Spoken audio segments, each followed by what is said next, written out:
There are reports of a Tesla Cybertruck slowdown in demand. Everything is going just terribly for the best-selling electric truck in the world, the third best-selling electric vehicle in the US. Oh my gosh, it must be the end of the world.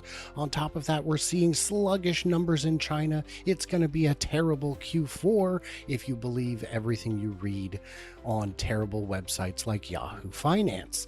But I think it's going to be fine. And the third story we'll cover is about Stellantis getting some money for a factory, a battery factory. That's why I'm joined by Herbert from Brighter. He does great work over there. Check him out if you haven't already. And I know you have, but check him out again anyway. I'm Brian. Welcome to Futuraza. So yeah, we've got, oh my gosh, this terrible, terrible news. Tesla Cybertruck workers begin a 3-day furlough, signaling demand slowdown. Well, it's in the headline. It must be true. Does this automatically signal a demand slowdown? There's lots of reasons. I'll have you explain the reasons why they might do this. I just find it funny, like you said, that 3-day off means that there's massive slowdown, means that there's big troubles happening at Tesla. Just happens to be like clockwork. That's what they're going to say. That's what they're going to do. But no, that's not what's happening. Why don't you explain your reasons of why you think it's slowing down, or what's not slowing down? Why they're telling people to take 3 days off? So I've dug into this and I found that this is not an unusual occurrence. A lot of times they'll take those workers and put them on other projects for a couple days, but it could be anything. It could be that they're short one part and it won't get here until Thursday. But more likely is that they're adjusting the line. They're doing something to modify the line to improve throughput, to improve efficiency, to reduce the cost of manufacturing. And that is the most likely outcome. Now, I don't know about you, but I've seen 1 or 2 Cybertrucks in the real world. Yeah, the Cybertruck is a big seller and it's succeeding like crazy now that they've introduced all sorts of, the lower price points. I know it's something that it's taken off. It is something that's desired. You've seen not only that, I don't like to point to the celebrities because that's obviously anecdotal, but in general, the Cybertruck has been considered to be a massive success. Now, I think that what has happened, which is what was expected, Cybertruck was launched. It started to be produced in small numbers in the beginning of the year. It's a brand new vehicle with brand new technologies that's never been done before. And so just like any kind of new product that you release, there's going to be issues along the way. I think they discovered, for example, that water was ingress in certain areas. So they had to solve that. As they figure this out, we are now at mass scale at this point. We're now seeing numbers rise. We're seeing Tesla producing these numbers. I would lean towards your explanation, which is why are they slowing down for the next 3 days? It's retooling. It's changing the way that the Cybertruck is flowing through the production line, improving it. You said cost savings. I think they're getting ready for mass scale. It's the opposite of what these guys are saying. We have the Cybertrucks being very successful. We had some issues. Now we're ready to go big scale next year. We're on track to go to, I think they probably sold, what's your guess? 50, 60, probably my guess is 60, 65,000 in 2024. And I think they're going to shoot for, let's say, a couple 100,000 next year. And the sales are there, put it that way. I'd very be shocked if the demand is truly less than what we're hearing and seeing everywhere. I know a number of people who have an early reservation who have not been invited to configure. Now, if they wish to configure, they could just make a phone call and it would happen, but they haven't been formally invited. I imagine the conversion rate on the $40,000 reservations is lower than on the higher trim models. So maybe they haven't been inviting literally everyone, just figuratively everyone, just publicly everyone, but not directly. Tesla is very good at driving down the cost curve. These are more and more profitable. We've seen price cuts. We now see that they're able to offer the referral credit. If you wish to get one, you can get $2,000 off by using a referral link, of which I have one in the description. It is not a big deal, but then we've also, and actually I'm going to bring this up again because there's a couple more real gems in here. Hmm. Cutting shifts on the production line likely means they're controlling inventory, which could be the result of slowing sales. I'm going to say it's not. If demand was truly slow, they wouldn't furlough everyone for 3 days. They would just cut 10% of the workforce. They would right size Exactly. the Why line would you do rather a than. 3 day? Because they're okay. Let's say it is because of demand. Well, 3 days means that it's very low issue. It's a small issue. Uh, but Yeah. if it's a massive issue, like falling sales wasn't exactly what they expected. You're right. They would cut production line. They would cut an entire production line. Mm-hmm. Now we've got to talk. We've got to talk China. Tesla's China-made EV sales decline in November amid strategic shifts. Okay, I don't know why you included the only strategic shift is Cybercab, which isn't coming yet. A 4.3% year-over-year decline in sales of its China-manufactured electric cars for November, delivering 78,000 units. Rising competition and demand have driven it. Are we worried about China? I'm not worried about China at this point. Obviously, it's something to very keep your eye on. It is a very important market. It's a significant sales for Tesla, so it's important to follow this. But this year-over-year decline, this is something that's affecting all cars, all vehicles in China, not Tesla specific. You can see that China themselves had the biggest mother of incentives that they had to do to boost their economy to get it revved up again. Tesla sales in China is staying strong. We just reported that recently, one of the best quarters ever. And it's compared to the other automakers, Tesla's cars in China is still the top.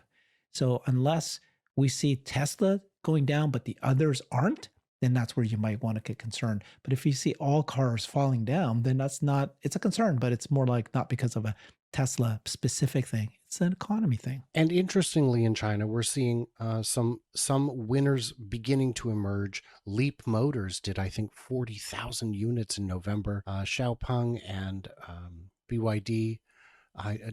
Actually, I'm not sure on Xiaopeng. I think Xiaomi and BYD had great numbers, but Li Auto, Neo, those guys are struggling.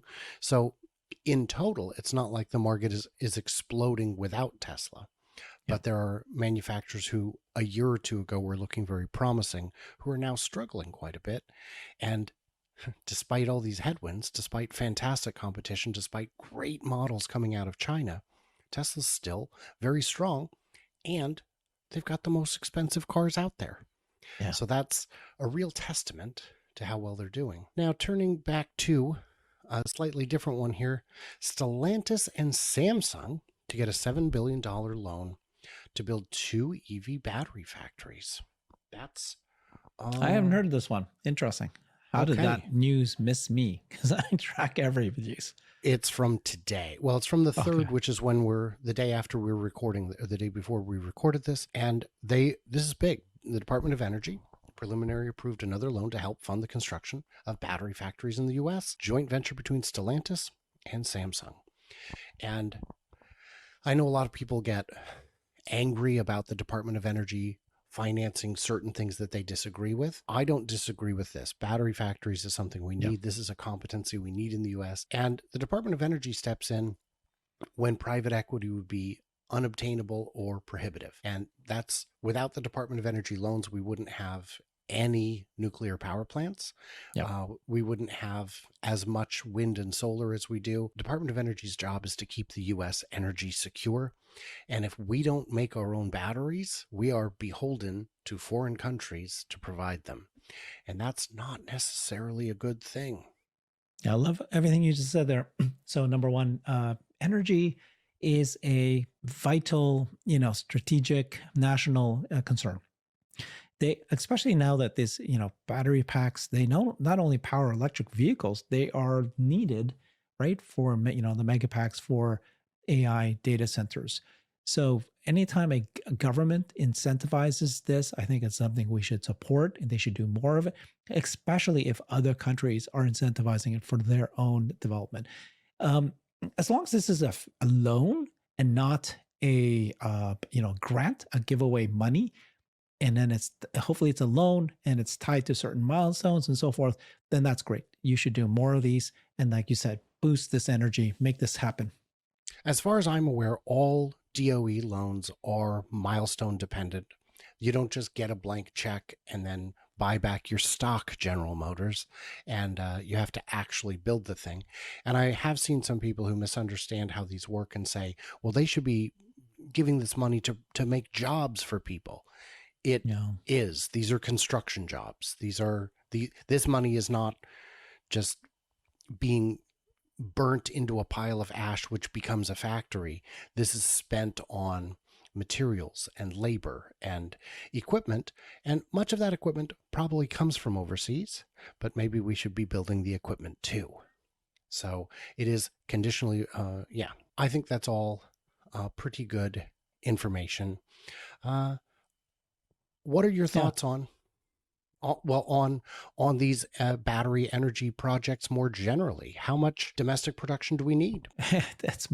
It is falling behind. We are not enough out there. Like I said, every single data center, every single AI factories is going to need these. You've got Facebook building data centers near a nuclear power plant. It's we're going to run out of this. It's going to be one of the rate limiting steps. In fact, isn't that what Elon has said? Right after power converters, next thing after that is going to be batteries. And I think that in 3 to 5 years, it's going to be this. It's going to be the thing that's an issue. So let's start building it now. If we're going to be selling millions of EVs in the US, realistically, we should have capacity of batteries for millions of EVs. That is a minimum. And Yeah. Elon and Tesla are working to go up the supply chain with lithium refinement in Corpus Mhm. Christi. I'll have a video covering the progress of that coming out next week. Yes. And and there are uh, this is all security. One thing we learned during the pandemic was that there are a lot of things that we've offshored that we probably shouldn't have, that have put us in weird dependencies on a variety of different countries who may be friendly with us today and maybe not tomorrow. It's good to have a plan B or just a really good plan A. Both of those would be both of those Love it. would be ideal. So these are things that we need to do. And it doesn't matter that I agree with every bit of spending. That's always been true. There are all kinds of government programs that people individually will find disagreeable.